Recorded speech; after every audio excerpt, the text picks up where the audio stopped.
Je suis designer et je dessine et je crée des turbans pour les femmes en chimiothérapie.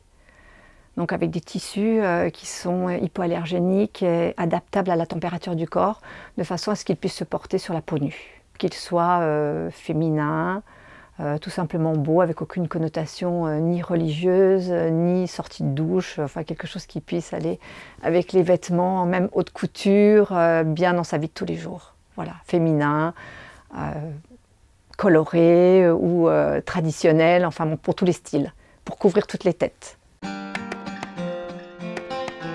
Au départ, j'ai simplement fait des études à Grenoble, à l'UFR STAPS, et puis j'adorais la psychologie, donc j'ai fait une licence de psychologie.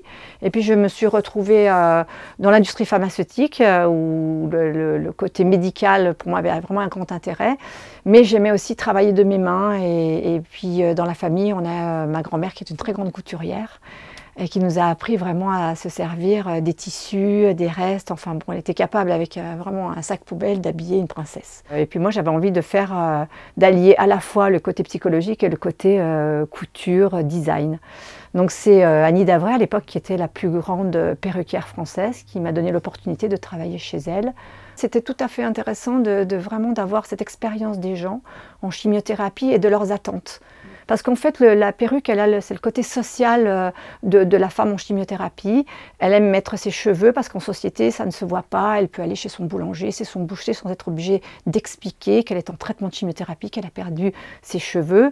Donc pour elle, c'est vraiment un côté social. Et puis, même quand elle est avec toute sa famille, on a tendance à oublier qu'elle a un souci. Donc on lui parle comme avant. Et ça, c'est ce qu'elle aime aussi beaucoup, c'est-à-dire être quand même rentrer dans le cadre de je suis la même si à l'intérieur de moi-même, je suis en guerre contre quelque chose qui m'arrive. Par contre, le turban, ça avait une connotation beaucoup plus...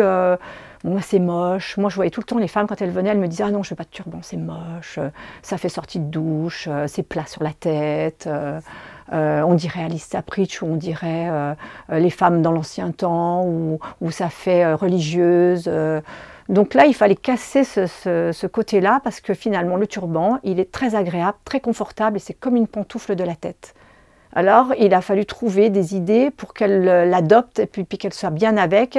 Et puis, on s'aperçoit avec le temps que finalement, même s'il sert à la maison, ben, elles sortent de plus en plus avec. Et là, on voit au fil des ans des femmes qui sont dans la rue sans a priori, qui sortent avec un turban, même en chimiothérapie, sans leurs cheveux, parce que ben, ça devient beau, ça devient gonflé, on a l'impression qu'elles ont des cheveux dessous. On arrive à trouver des modèles et à fabriquer des choses qui sont vraiment élégantes et vraiment féminines et qui s'accordent vraiment avec tous les vêtements de tous les jours. Au moment où elle perd ses cheveux, en fait, elle perd une identité féminine. On voit toujours ses beaux cheveux, on les attache, on les broche. On fait beaucoup de choses avec ses cheveux. C'est vraiment un rapport à la féminité qui est très important. Alors quand ils sont plus là, en plus si elles ont en plus il suffit qu'elles aient un cancer du sein avec une mastectomie, bon bah évidemment, elles perdent les cheveux, puis elles perdent le sein, donc, ou des fois les deux. Quand elles arrivent pour choisir des perruques et des turbans, elles sont vraiment totalement effondrées par cette perte de féminité qui est vraiment pour elles totale, quoi. Donc tout ça, c'est à prendre en compte quand on fait un métier proche des femmes qui perdent leurs cheveux, mais des hommes aussi. On parle de la femme, mais il y a aussi l'homme qui, bien entendu, est concerné souvent quand il est chef d'entreprise ou autre. Il a envie de continuer son métier, il a envie d'avoir des cheveux, donc ça ne se voit pas. C'est surtout ça. Donc nous, on essaie de les rendre plus anonymes, mais belles. De toute façon, on peut les regarder parce qu'elles sont belles, mais d'une manière anonyme, pas parce qu'elles ont quelque chose qui ne va pas ou qui dénote par rapport à la population et à la société. J'ai eu la chance d'avoir le prix de Force Femmes, c'est un prix des entrepreneuses en action, donc qui est un prix féminin pour la journée de la femme. Et avec ce prix, je me suis dit, voilà, je vais réaliser un vieux rêve que j'avais de faire défiler des femmes avec des vêtements de haute couture. Et je ferai les turbans pour montrer que, ben, ma foi, on peut être habillé en Stéphane Roland et avoir un turban. En fait, ça fait partie de la beauté féminine dans son ensemble. Et à Annecy, on a eu une autre idée, c'est-à-dire au lieu de faire de la haute couture parce que c'était difficilement transportable, on a décidé donc de faire ça pour la journée de la femme et d'adapter chaque chapeau au métier et à vraiment ce qu'est la femme dans la vie moderne. Donc l'affiche, c'était une idée d'avoir un cerveau avec tout ce que peut penser la femme dans une seule journée. Donc il y a beaucoup de choses quand même, hein, donc ça a été difficile de tout mettre, mais on a essayé d'en mettre un maximum. Il y a les enfants, bon, il faut quand même être proche de son mari, il y a le travail, il y a tout ce qui est environnement, il y a les grands-parents, il y a les animaux de la maison, enfin bon, il y avait tout un tas de choses qu'on voulait vraiment mettre sur le chapeau, sur son cerveau.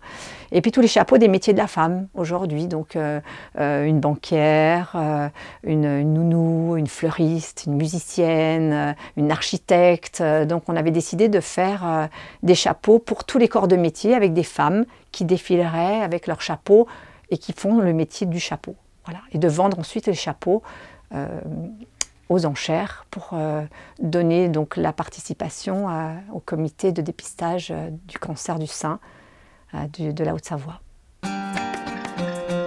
Le dépistage est très important parce que tout peut être pris vraiment à la base et c'est quand même mieux d'être soigné sur un petit nodule cancéreux que d'en avoir déjà des métastasés où là on se laisse quand même moins de chance et où les traitements sont beaucoup plus lourds. Donc le dépistage c'est bien pour tout, pour le cancer du sein, pour tous les cancers. Voilà, il faut que toutes les femmes apprennent. Vraiment, c'est en plus quelque chose qui devrait être dans l'apprentissage même des enfants, des jeunes, à l'adolescence. On devrait déjà apprendre aux jeunes filles le dépistage, comme aux garçons d'ailleurs, le dépistage de tous les cancers. Quand il est possible de le faire, c'est bien de le faire.